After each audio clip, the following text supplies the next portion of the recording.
মর্যাদা পুরুষোত্তম শ্রী রামচন্দ্র রাজসিংহাসনে বসে আছেন সপারিষদে। শ্রী রামচন্দ্র দেখলেন একটি কুকুর রাজসভায় তার বিচার চাইতে উপস্থিত হয়েছে। ভগবান শ্রী রামচন্দ্র ওই কুকুরটিকে অভয় দিয়ে বললেন, বিচার তুমিও পাবে। ওই কুকুরটি শ্রীরামচন্দ্রকে বললেন, প্রভু, একজন ব্রাহ্মণ আমাকে প্রহার করেছে। এ কথা শোনা মাত্র সমস্ত সৈন্যরা ওই ব্রাহ্মণকে ধরে নিয়ে রাজসভায় উপস্থিত করে।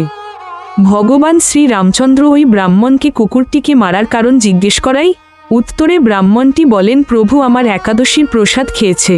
তখন কুকুরটি শ্রীরামচন্দ্রকে বললে, আমি গিয়েছিলাম ওই ব্রাহ্মণের উচ্ছিষ্ট গ্রহণ করতে, কিন্তু ওই ব্রাহ্মণ ভিক্ষাবৃত্তি করে প্রসাদ বাড়িতে রাখে, আমি ভুলবশত খেয়ে ফেলি।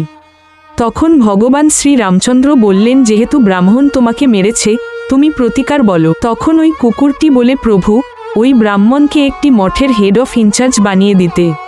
প্রভু শ্রী রামচন্দ্র কুকুরের কথা শুনে অবাক হলেন। তখন ওই কুকুরটি বলল, প্রভু, আমি আগের জন্মে ওই মঠের হেড অফ ইনচার্জ ছিলাম, আজ আমার এই দশা। চিরদিন কাহারও সমান নাহি যায়।